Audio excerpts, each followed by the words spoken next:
السلام عليكم ورحمة الله وبركاته. الحمد لله وكفى وسلام على عباده الذين اصطفى أما بعد. فأعوذ بالله من الشيطان الرجيم. بسم الله الرحمن الرحيم. واعتصموا بحبل الله جميعا ولا تفرقوا. وقال تعالى في آية أخرى: يا أيها الذين آمنوا اصبروا وصابروا ورابطوا واتقوا الله لعلكم تفلحون.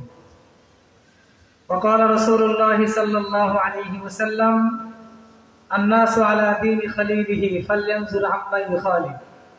صدق الله مولانا العظيم وصدق رسوله النبي الكريم، ونحن على ذلك لمن الشاهدين والشاكرين والذاكرين، والحمد لله رب العالمين. سبحانك لا علم لنا إلا ما علمتنا إنك أنت العليم الحكيم.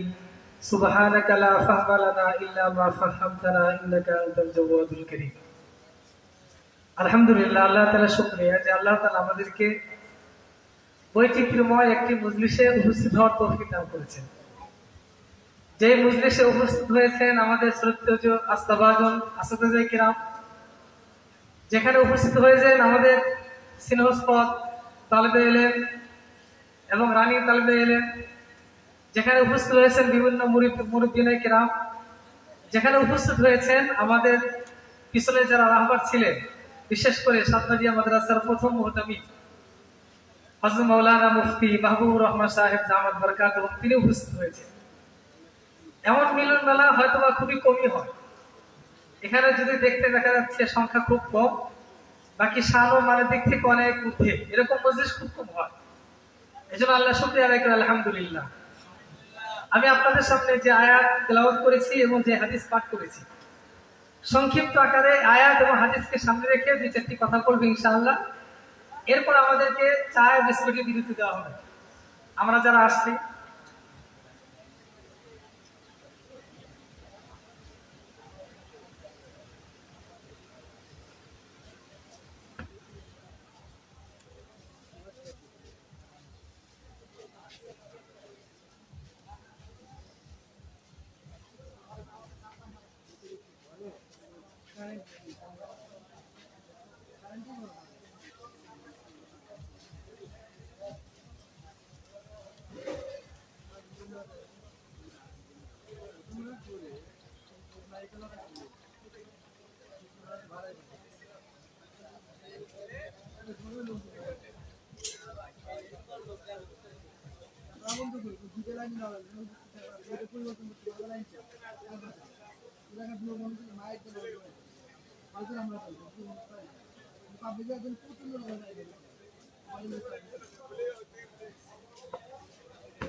জি আলহামদুলিল্লাহ।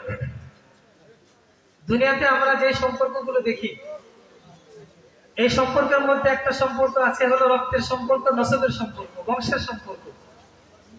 যেমন সন্তানের সাথে বাবার সম্পর্ক বা মায়ের সম্পর্ক, ভাইয়ের সাথে ভাইয়ের সম্পর্ক, ভাইয়ের সাথে বোনের সম্পর্ক, আত্মীয় নিজ আত্মীয় নসবের যে সম্পর্ক, এটা একটা সম্পর্ক এবং এই সম্পর্ক খুব মজবুত। আর একটা সম্পর্ক আছে যার সাথে রক্তের কোনো সম্পর্ক নাই, এটা আধ্যাত্মিক এক সম্পর্ক, অদৃশ্য এক সম্পর্ক।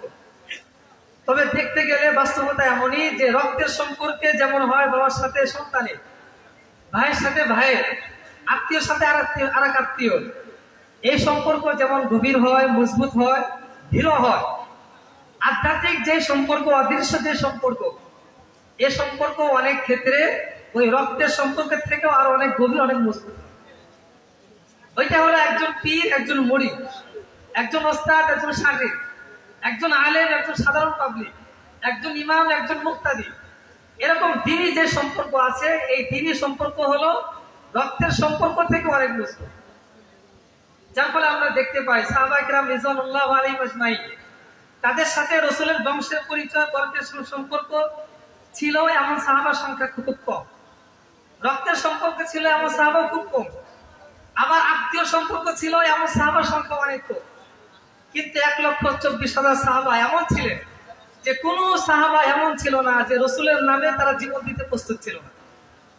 বরং এমনও হয়েছে, এমন ঘটনা আমরা জানি, করেছি, যে অনেক সময় এই সাহাবায়ে কেরাম তারা নিজের রক্তের সম্পর্কে বিচ্ছিন্ন করে রসুলের সাথে সম্পর্ককে তারা বজায় রেখেছে। রসুলের জন্য তারা নিজের আপনজনকে হত্যা করেছে। এই সম্পর্ক এমন গভীর, যে সম্পর্ক দুনিয়াও থাকে, আখিরাতেও থাকবে ইনশাআল্লাহ।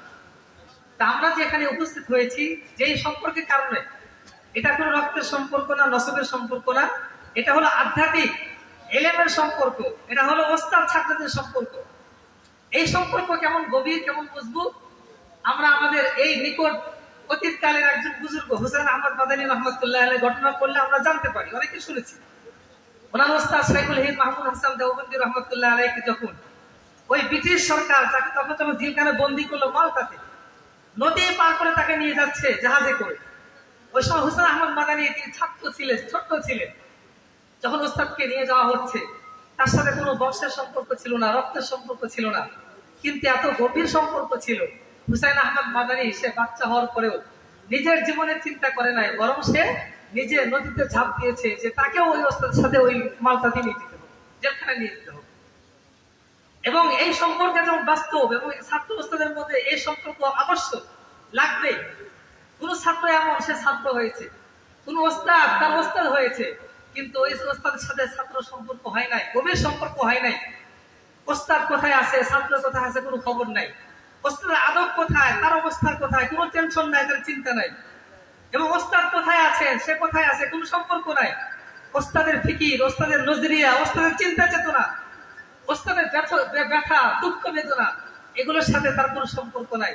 তাহলে বাহ্যিক ওই ছাত্র ওই ওস্তাদের ছাত্র হলেও হাকিকতে বাস্তবে সে কিনা তার ছাত্র হতে পারে।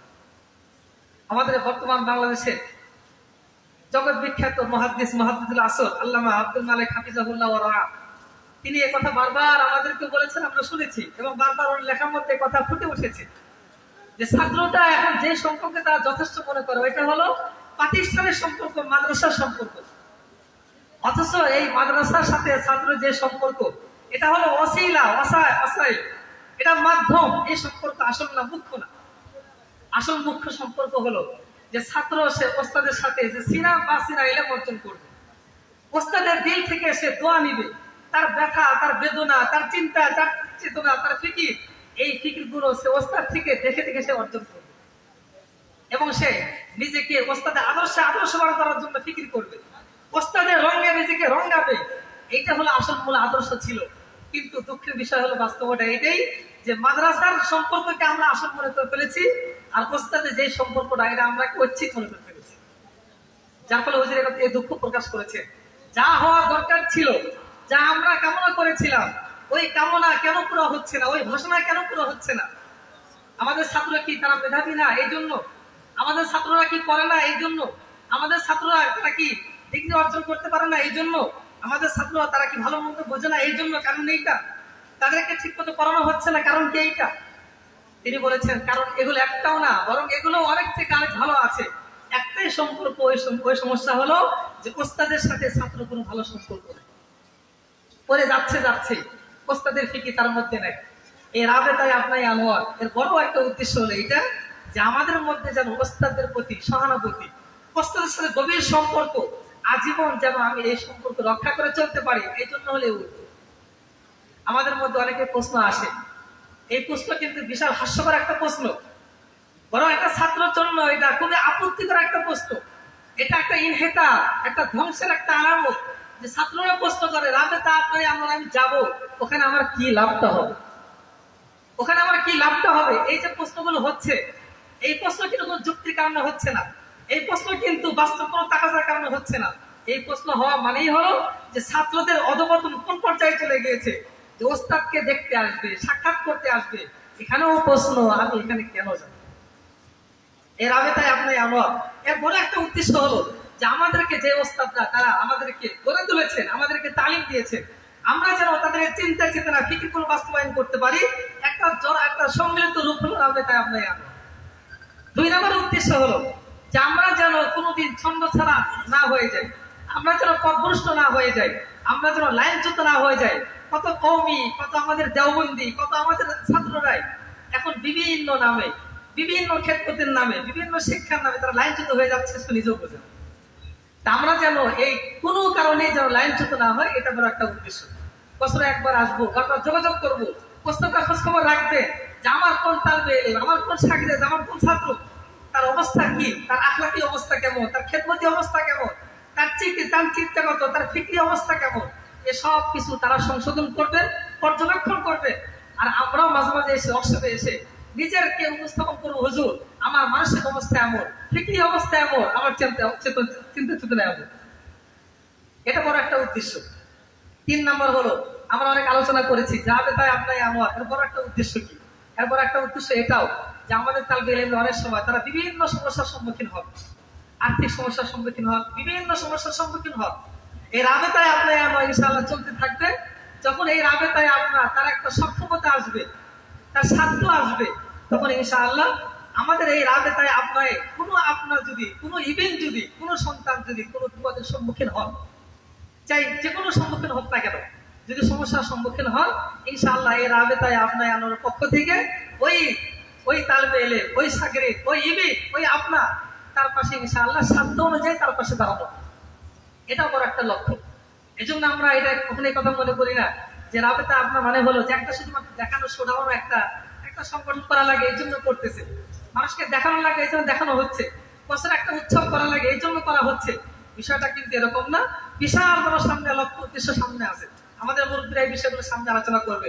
এই জন্য আমরা ইনশাআল্লাহ এই রাবেতায় আপনাকে নিছক একটা সংগঠন মনে করবো না, এটা একটা উৎসব এটা মনে করবো না, এটা একটা অনুষ্ঠান এরকম মনে করবো না, বরং এর পিছনে আমার ইলমি, আমার ফিকরি, আমার নজরিয়াতি, আমার এরকম সবকিছু রাহাবারি এখান থেকে ইনশাআল্লাহ করা হবে। পারবো তো ইনশাআল্লাহ? এই জন্য সামনে থেকে যখন আমাকে ডাক দেওয়া হবে ইনশাআল্লাহ স্বতঃস্ফূর্ত যত কাজ আছে, যত খেদমত আছে, সব খেদমত আমরা দিনই খেদমতি করতেছি, অবশ্যই সব ঠিক আছে। বাকি এরপরে অবস্থাদের সাথে সম্পর্ক রাখার জন্য আমি আক্টিস করে হলো, ছুটিটা আক্টিস করে হলো ইনশাআল্লাহ সামনে থেকে এই অনুষ্ঠানগুলো মিস করবো না ইনশাআল্লাহ। ইনশাআল্লাহ আল্লাহ আমাদেরকে তৌফিক দান করুন।